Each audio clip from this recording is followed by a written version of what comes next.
Abrir a palavra de Deus no Evangelho de João, capítulo 14, apenas o versículo de número 6. Nós vamos trabalhar sobre um tema, e vez ou outra nós vamos para outros textos bíblicos. Aqueles que desejarem poderão deixar a sua Bíblia aberta e fazer a consulta à medida que nós vamos dar a referência das Escrituras Sagradas. Texto por demais conhecido, leiamos. Respondeu-lhe Jesus: Eu sou o caminho e a verdade e a vida. Ninguém vem ao Pai senão por mim. A minha oração, meu desejo sincero é que Deus aplique a sua palavra bendita aos nossos corações. Amém. Amados irmãos, prezados ouvintes, nesta noite nós queremos falar sobre o tema Conhecendo o Único Caminho. Nós aprendemos que toda a nossa teologia precisa ser extraída da palavra de Deus.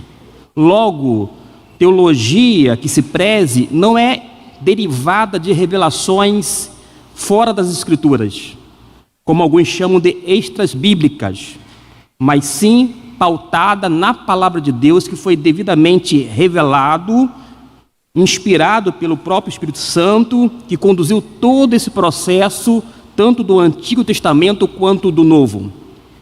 E por isso, toda a nossa teologia deve resultar no evangelismo. Os salvos se reúnem para adorar a Deus, é verdade. Como consequência dessa adoração e em obediência ao ensino de Jesus, nós também evangelizamos. A gente não pode desassociar a teologia dessa ação evangelística ou missionária. Algumas pessoas têm apresentado um Cristo um tanto diferente do Jesus de Nazaré. Eu já disse aqui, já revelei o meu apreço, a minha admiração pela pessoa de Jesus. O Jesus de Nazaré é fantástico. É alguém que relaciona com os seus.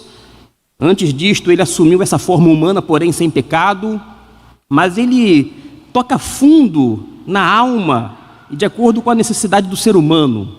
Ele é alguém que entende perfeitamente o ser humano, mas sempre está dando uma exortação, uma admoestação, mas sempre visando a correção do homem ou do ser humano.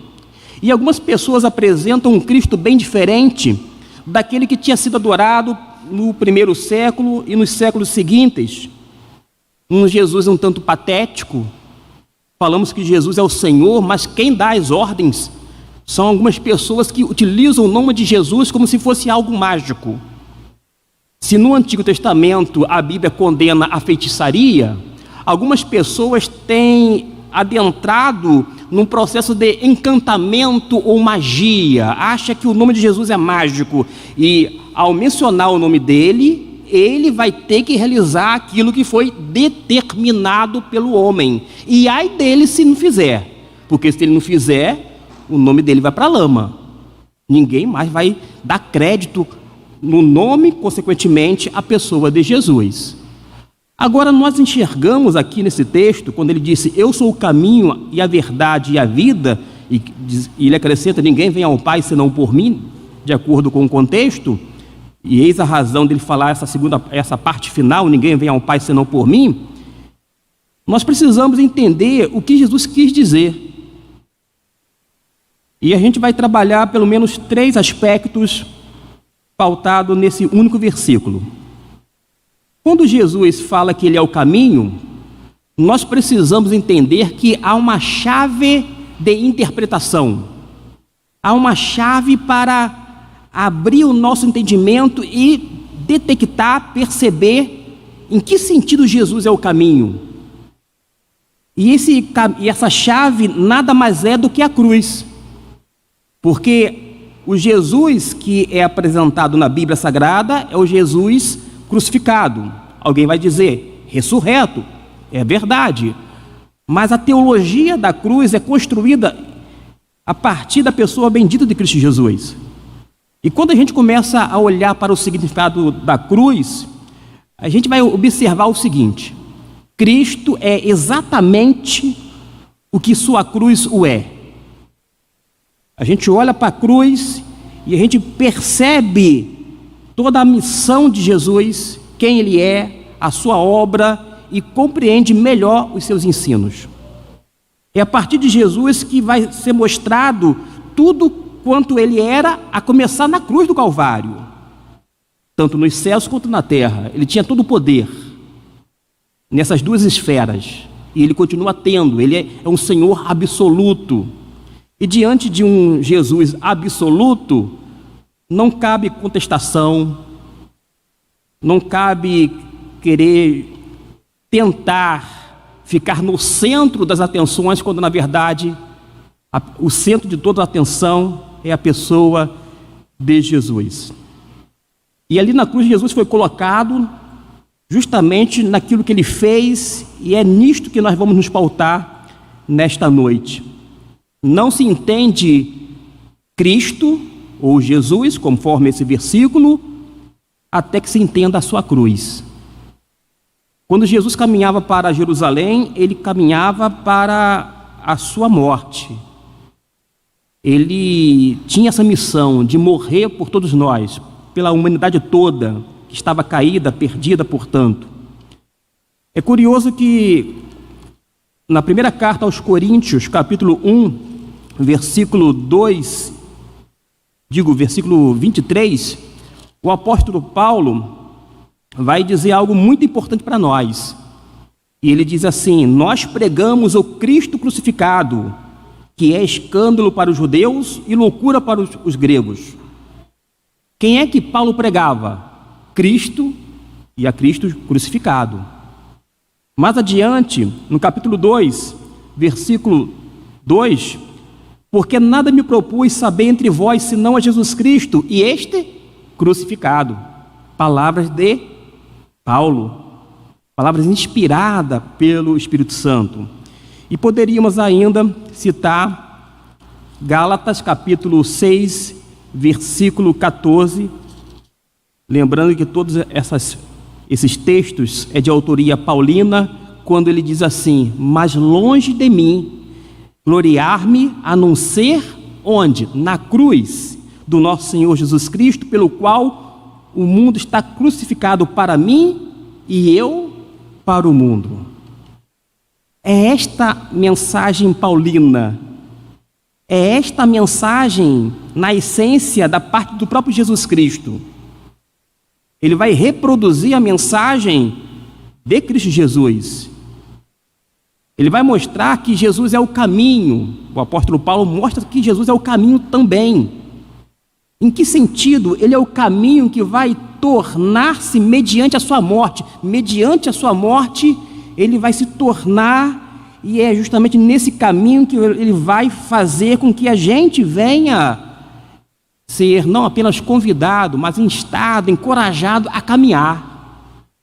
É um caminho que vai implicar em sofrimento, em humilhação, abnegação, entre outras coisas. Não é um caminho fácil, mas é o caminho que o nosso Senhor e Salvador Jesus Cristo desejou em seu íntimo trilhar, e é o mesmo caminho que Ele propõe para cada um de nós.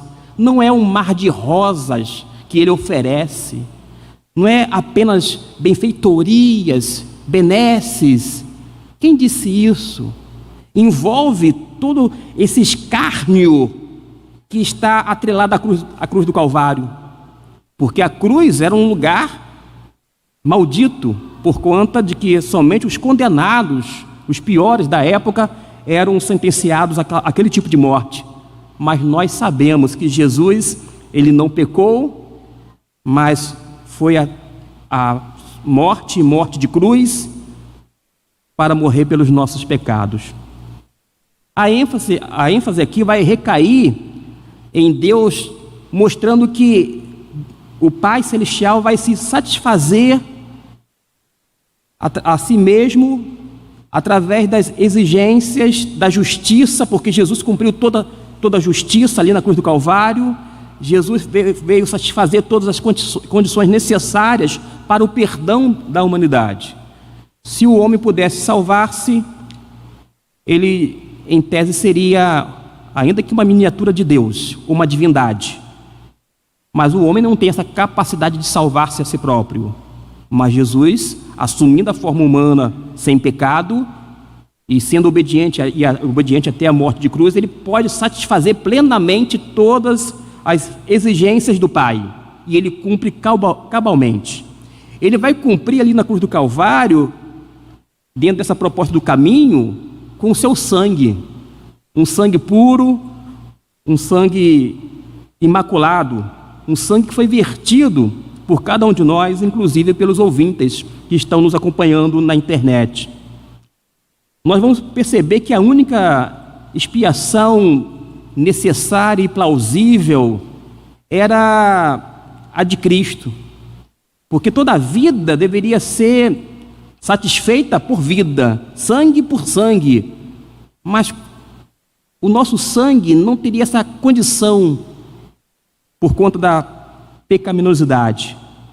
Agora Jesus não, ele cumpre perfeitamente todas essas exigências do Pai. A humanidade, portanto, ela estava caminhando a passos largos para o inferno, estava condenada, porém Jesus oferece-se para salvar toda a humanidade.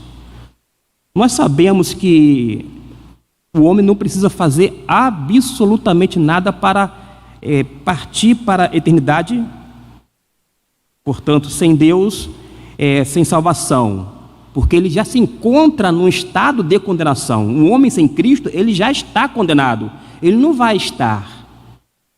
E a proposta de Jesus é vir justamente aquele que já está condenado, que não tem chance alguma por si próprio de se salvar-se.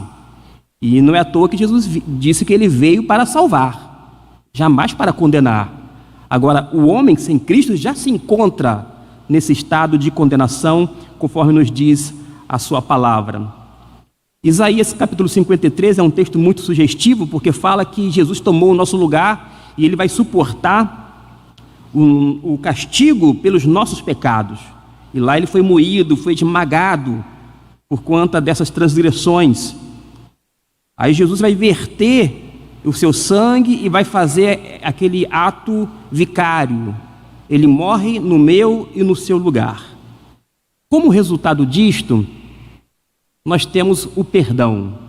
O perdão é algo muito bom, é algo belo. Quando a gente vê cena onde pessoas se perdoam, é uma das cenas mais belas que há para qualquer tipo de registro humano.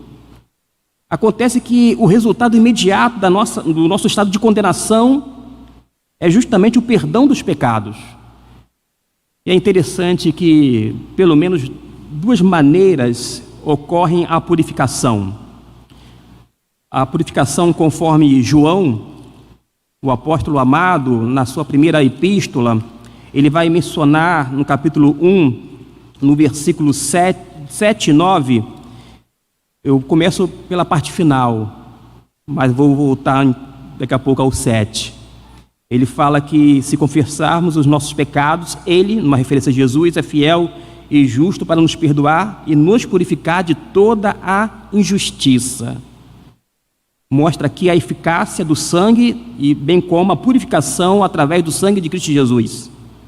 Purifica todos os nossos pecados, até aqueles mais terríveis, aqueles pecados que nós temos vergonha de comentar ou até mesmo balbuciar diante de um ser humano como eu e você, gente como a gente, de carne e osso.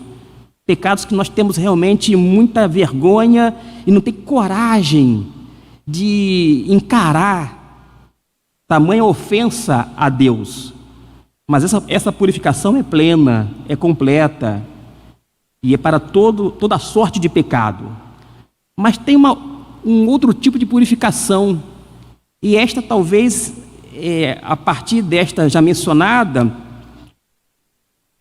seja a mais importante no nosso relacionamento humano. Existem pessoas que têm uma dificuldade enorme de perdoar. é uma pessoa cristã, mas passa 5, 10, 15, 20 anos guardando mágoa, rancor, ódio. E hoje em dia a expressão é essa: por que não libera perdão? E quantas doenças são somatizadas, são produzidas por causa dessas emoções internalizadas, desse naipe, dessa natureza, que só nos faz mal. E vez ou outra nós encontramos aqui e acolá pessoas que falam: olha, fulano de tal me magoou, ou disse isso ou aquilo outro, e eu convivi durante anos e anos, mas agora, graças ao Senhor, eu o perdoei. Como consequência, houve reconciliação, porque quando há perdão verdadeiro, há reconciliação, há restauração. Mas eu fico pensando: por que Cargas d'Água demorou tanto tempo? Por que sofreu tanto? Por que se prendeu nesse sentimento tão ruim, tão danoso, tão nocivo, que fez mal à sua alma e corroeu completamente e impediu de ter paz de mente e de coração? Hebreus 9, versículo 14, fala sobre essa purificação da consciência, da mente. É uma purificação da consciência para que a pessoa possa viver para e diante do Deus vivo.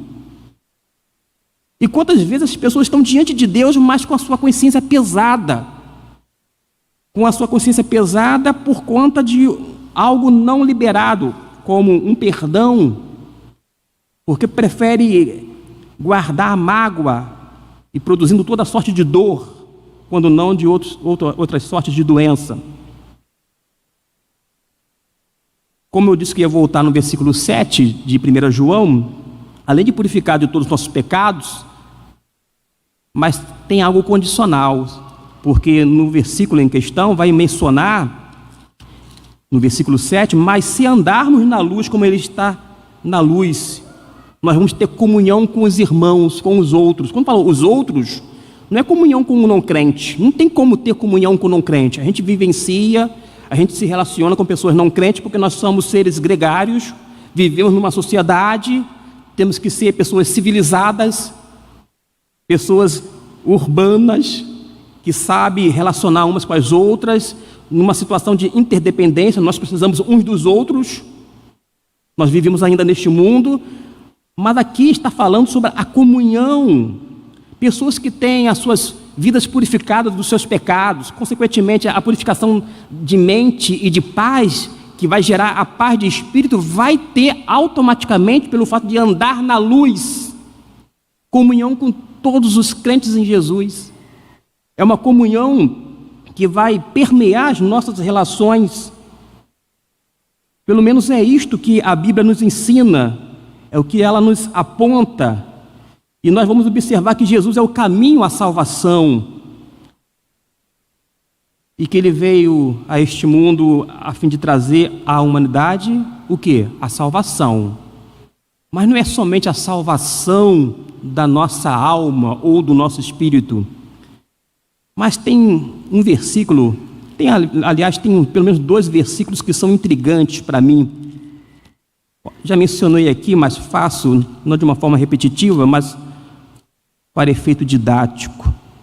Quando anuncia o nascimento de Jesus, capítulo 1 de Mateus, fala assim no versículo 21: e Ele dará à luz um filho, a quem chamarás Jesus, porque Ele salvará o seu povo dos seus pecados. Jesus salvará o seu povo dos seus pecados. Essa ideia de salvar dos pecados é repetido nas cartas joaninas, isto é, também escrita por João, o apóstolo amado. Porque quando a pessoa tem essa purificação dos pecados e também essa purificação na mente, ela vive em comunhão com os irmãos, anda na luz e, consequentemente, ela vai se libertando, ainda que gradativamente, mas vai se libertando dos seus pecados. Ela não vai ter um pecadinho de estimação. Ela não vai passar, de repente, a vida inteira colecionando pecados. Porque ela anda na luz, ela tem comunhão com os santos, porque ela, enfim, faz a vontade do Senhor, porque ela conhece o Cristo e sabe que esse é o caminho proposto por Jesus. Aqueles que têm sangue quente, se bateu, levou. Mas não é isto que a gente aprende com o Evangelho de Jesus. Não precisa aqui ficar repetindo, mas Jesus fala algo que a gente quase não menciona, de oferecer até outra face. Se alguém te obriga a andar tanto, você vai um tanto ainda maior. Hoje em dia, esse ensino não faz muito sentido, porque entra em choque com a nossa geração e muitas vezes com as nossas concepções, que nem sempre são concepções bíblicas, nem sempre estão alinhadas com o ensinamento de Jesus. Muitas das nossas concepções são meramente humanas, dentro de um contexto religioso, sim, evangélico também, mas que destoa do Jesus de Nazaré. Destoa da Bíblia, é diferente, tem um tom diferente. Pode ser até mais cômodo para nós. Bateu, levou, de repente, não, se me obrigar a fazer alguma coisa, eu processo, eu vou na justiça, eu faço aquilo outro. Mas para aí. É isso que Jesus nos ensina? É isso que nós aprendemos na escola bíblica dominical? Com certeza não é. Aí tem um fato: nós não podemos salvar nós mesmos. Não há outro caminho de salvação a não ser mediante Jesus. Eu coloquei Jesus entre aspas porque Jesus é o caminho. E é esse caminho, e é essa ideia de cruz, essa mentalidade sobre o sangue de Jesus, e consequentemente com um perdão como resultado dessa ação que foi feita lá na cruz do Calvário, lá no Gólgota, no lugar da caveira, que nós precisamos pensar e decidir de imediato. Todas as vezes que Jesus contava, por exemplo, uma parábola, não era para que os seus ouvintes fossem para casa, reclinassem a cabeça, colocassem no travesseiro e no dia seguinte pensassem e dessem uma resposta. Não, a resposta deveria ser imediata, seria um toma lá da cá. A pessoa compreendeu a mensagem de Jesus através de uma ilustração, que era a parábola, compreendeu, na mesma hora a pessoa ou seguia ou não seguia, ou obedecia ou desobedecia, mas pelo menos havia um tipo de decisão, quer favorável a Jesus, quer contrária a Jesus. Mas hoje as pessoas não, elas querem colocar em banho-maria, enfim, ficar ali conduzindo, vai arrastando, às vezes até com a barriga, vai arrastando com a barriga, vai arrastando, e vai levando até a corda arrebentar. Quando a corda arrebenta, é um Deus nos acuda. Ai, Jesus me ajuda, e assim por diante. Essa mensagem, esse é o primeiro destaque que eu quero fazer, vou ser mais sucinto nos demais, nos outros dois. O destaque é que a lição que a gente aprende é que a mensagem da cruz, quando ele propõe esse caminho, quando ele disse, eu sou o caminho, é isto que está implícito. A mensagem da cruz é um golpe mortal contra o orgulho humano, que é a essência do pecado. O orgulho humano é a essência do pecado. E essa mensagem é esse golpe mortal. Um golpe que o apóstolo Paulo, ele aplicou a si mesmo, porque ele já estava morto, crucificado com quem? Com Cristo. Ele vivia exclusivamente por Jesus, por sua graça e para Jesus. Ele respirava Jesus. A sua inspiração era Jesus. Quem é a nossa inspiração? Pessoas desbocadas, quer no meio político ou secular, pessoas que têm uma vida desregrada, são essas pessoas que são tidas como exemplos, modelos de sucesso ou de êxito, são essas pessoas. Se porventura são essas pessoas, nós estamos distantes, há anos-luz, do ensino das Escrituras Sagradas, mas precisamos e devemos voltar o mais rápido possível a assimilar não apenas o ensino de Jesus, mas a internalizar essa verdade que vem da parte de Deus. O segundo aspecto é no tocante à verdade. Eu sou o caminho, na sequência, ele é a verdade. O que Jesus diz é verdadeiro. Vocês não precisam acreditar necessariamente em mim, mas pelo menos acreditem na palavra de Jesus, porque o que ele disse é verdade. Além de ser o caminho, ele é a verdade. Jesus é a personificação da verdade. Ele é a verdade incorporada. E Jesus vai oferecer àqueles que creem algo novo e notável na experiência religiosa de toda pessoa que se aproxima dele, com fé, em arrependimento, que é o verdadeiro conhecimento de Deus. Não é saber sobre Deus ou acerca de Jesus. Fazer, de repente, uma pós-graduação em História do Cristianismo para saber o que rolou, quantas águas passou, a quantidade de água que passou debaixo da ponte nesse período todinho, de quase 2000 anos. Não é isto. Implica em relacionamento com Deus, vida verdadeira, vida abundante. A questão material é apenas uma consequência, não do mérito humano, mas tão somente da graça do Senhor. Só isso. Seria só um detalhe. Esse conhecimento verdadeiro, e Jesus, essa verdade incorporada, é uma verdade absoluta. Se ele diz algo, acredite em Jesus, é aquilo mesmo, sem sombra de dúvida. Se ele diz para não usar palavras torpes, por que o crente vai usar o mesmo expediente ou ainda tentar justificar a palavra torpe alheia? Para com isso. Pecado não se justifica, pecado confessa. Mas o que nós temos visto mais na mídia é pessoas que, em todos os âmbitos seculares, vez ou outra estão afirmando: bom, eu vivi tantos anos, já fiz muitas coisas, mas não tenho nada do que me arrepender. Como assim? Não tem nada do que se arrepender?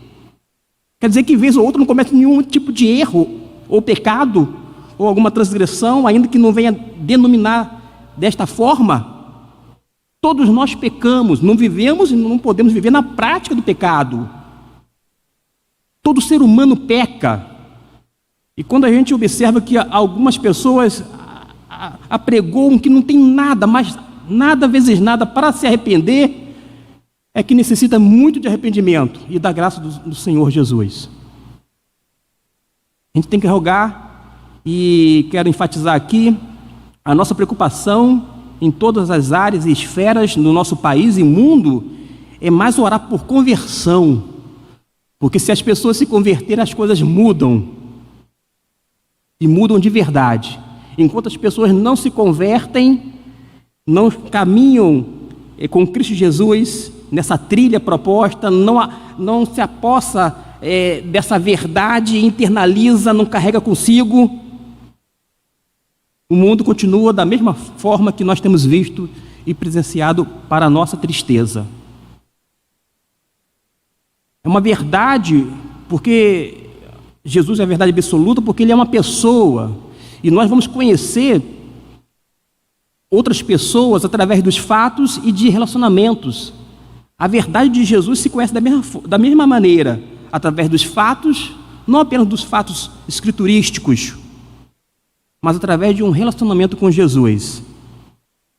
É um relacionamento absoluto com o Senhor Jesus, e quando fala absoluto, é confiar plenamente em Jesus. A ideia de crer, quando João emprega a palavra crer em Jesus, é automaticamente, é o equivalente a receber a Cristo. Se eu creio em Deus, eu recebo o Filho de Deus que foi enviado pelo próprio Pai. Mas hoje em dia não, as pessoas falam: eu creio em Deus, eu creio em Jesus, eu creio também em outras divindades, creio aqui. Enfim, a torta é doidada, creio em todo mundo. Mas aqui não, em João, em todo o Evangelho, crer é igual ou equivalente a receber a Cristo. E quem recebe a Cristo não fica da mesma forma, é mudado, moldado, transformado. Deus vai trabalhando na vida dele, ele vai, enfim, confessando seus pecados, abandonando as práticas pecaminosas, vai vivendo nesse caminho, nessa verdade, e não vai flertar com a mentira, com falsas notícias, com engodo, nada disto. É triste, meus irmãos, quando eu vejo manchetes falando que líderes religiosos falsearam aqui ou acolá. Que coisa deprimente. Não tem nada de evangélico, quando falo evangélico, no sentido de uma fé evangélica extraída das Escrituras. Revela, assim, o lado humano, pecaminoso, que pode ser trabalhado à medida que tem esse encontro real e pessoal com Jesus. Porque há um comprometimento. A pessoa que recebe a Cristo vai obedecer a Ele. A pessoa que recebe a Cristo vai permanecer em Jesus. Essa história de se converte aqui e passa 50, 60, quem sabe 70 ou mais anos fora da igreja, e tem o orgulho de se intitular, eu sou um desigrejado, mas tenho fé. Fé em quê? A pergunta correta seria fé em quem? Porque seria, em tese, numa pessoa. Mas como é que a pessoa tem fé e não está em comunhão com os irmãos? Porque a pessoa que está na luz vai ter comunhão com os irmãos. E onde é que os crentes se reúnem?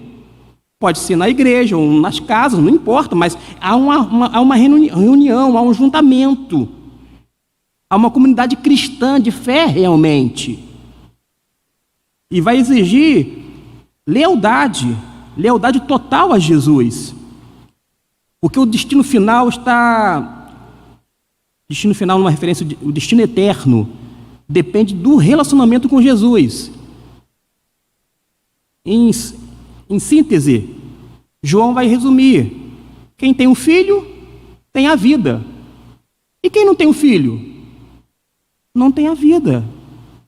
Tampouco vida abundante, muito menos vida eterna.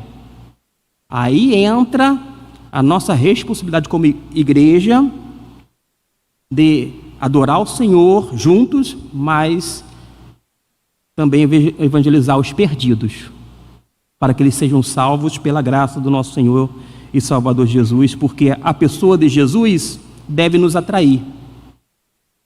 Deve nos atrair. Terceiro aspecto e último, a vida. A vida que Jesus menciona aqui, como consequência, é uma vida abundante, uma vida eterna. É uma vida eterna que dá e nos realiza plenamente. É uma vida eterna que vai nos oferecer a liberdade da escravidão dos nossos pecados nesta vida. Porque Jesus salvará o seu povo dos seus pecados. Mateus foi lido no capítulo 1. É salvar desses pecados que até então nos aprisionaram, mas que hoje já não servem como cadeias. Porque nós somos livres, e livres em quem? Livres em Cristo Jesus. Se somos livres em Cristo Jesus, não podemos ficar escravizados aos pecados nesta vida, nesse plano terreno. Até porque, mais uma pitadinha de ensino de Jesus: todo aquele que vive pecando, disse o mestre, é o quê? É escravo do pecado. Ou não é? É, porque ele disse. O que ele diz é verdadeiro.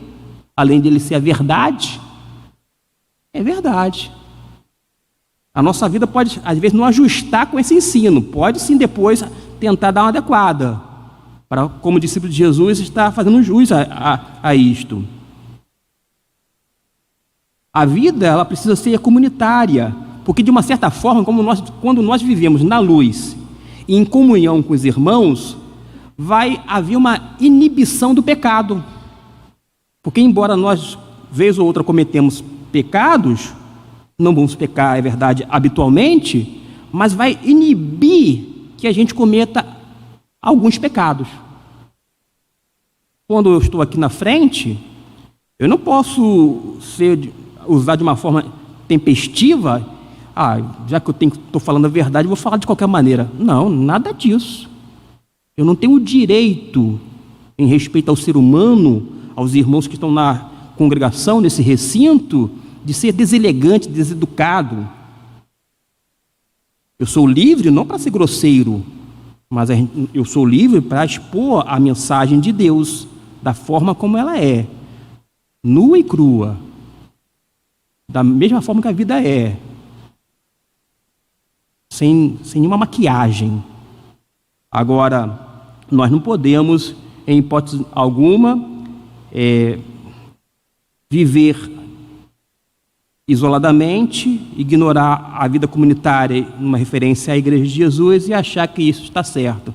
Quando, na verdade, quando as pessoas falam que é religião, e isso é toda religião, de uma certa forma, exerce um controle social, sim, porque eu acredito que muitos crentes em Jesus, no âmbito religioso, deixaram de fazer algumas coisas errôneas por conta da sua religião, e graças a Deus por isso. Serviu para controlar, porque houve princípios cristãos, houve instruções divinas, e eles foram contidos. Queriam fazer, desejaram fazer, mas não fizeram por causa de quê? Porque lembrou da professora de escola bíblica dominical, ou do pastor, ou de diácono, de alguém orientando, dando um conselho, exortando e assim por diante. Agora, essa inibição, quando a gente está no meio da igreja, de uma forma comunitária, portanto, vai fazer com que haja uma inibição do pecado. Pelo menos imagino que num recinto como este, ninguém vai ficar de tititi, fazendo fofoca e assim, pecados dessa natureza. Não, vai prestar culto ao Senhor, vai entender que precisamos uns dos outros, há uma mutualidade, e que todos precisam de Cristo Jesus. Aí na vida plena que Cristo vai outorgar e nos dar, todas as nossas necessidades são satisfeitas. É o que a gente aprende com Cristo, porque Ele é também a vida.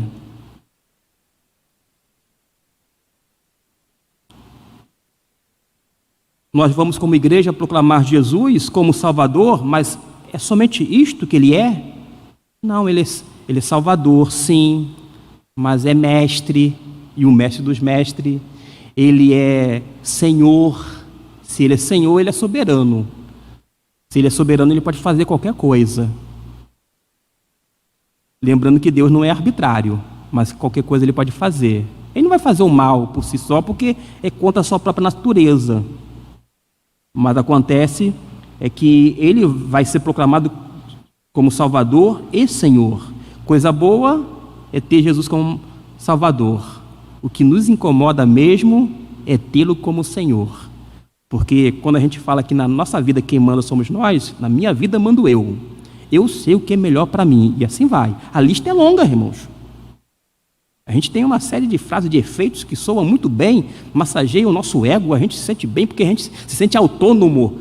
Mas até a nossa autonomia, à luz da Bíblia, ela é, digamos assim, parcial, não é total. Nós temos autonomia, mas não para fazer qualquer coisa. Somos livres, sim, mas agimos com responsabilidade, não é libertinagem.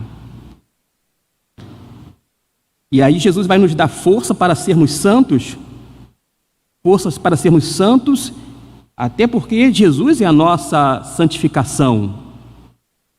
E nós vamos perceber que como Jesus é o caminho, a verdade e a vida, e uma vez que nós vamos conhecendo Jesus como um único caminho, que é o tema da mensagem, que o âmago do pecado é a incredulidade. E muitas vezes há resquícios de incredulidade no nosso meio. Não deve ser assim. Agora, aprendemos também, e quero terminar dessa forma positiva, que o oposto do pecado é a fé. Que tipo de fé? Uma fé genuína, uma fé evangélica.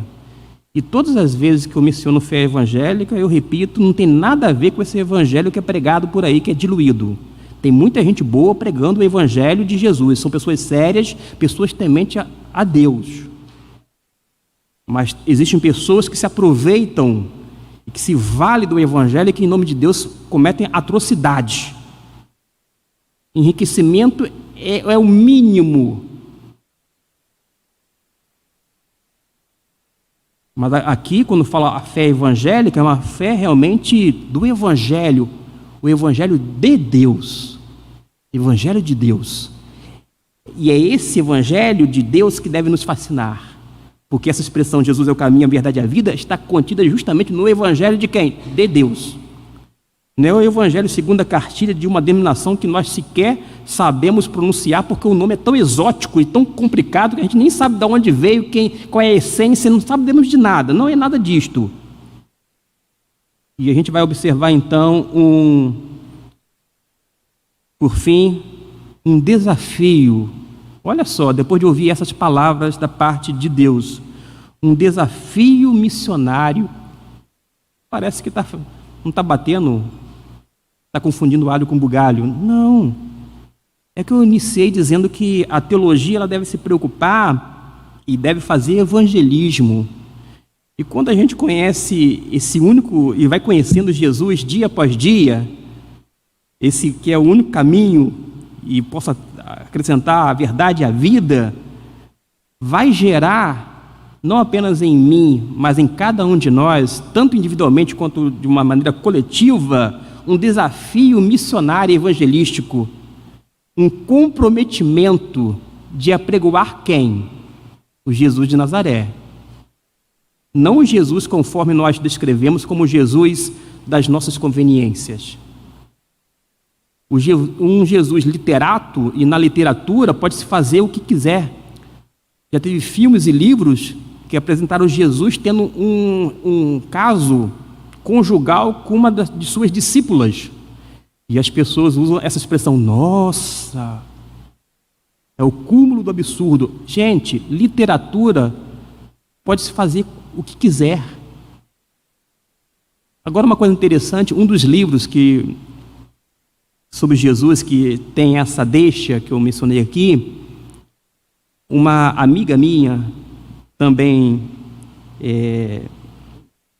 cristã, ela começou a ler e ela ficou um tanto escandalizada com a obra naquela época, e eu era seminarista, e ela disse assim, Gustavo, olha só, que coisa absurda, tu está falando que Jesus beijou a mulher na boca, que Jesus tinha um relacionamento assim, assado, e ela estava acreditando naquilo, ela estava lendo, se envolvendo com a literatura, com aquele estilo, né, redacional, narrativo, um estilo envolvente, é verdade. Aí eu falei assim, você já deu uma olhadinha lá no começo da obra? Ela, não. Ela foi lá, a própria obra dizia assim, ficção. Ficção. Tem gente que é assim, acredita em qualquer coisa, ignora até o gênero literário, ficção. E acha que é verdade.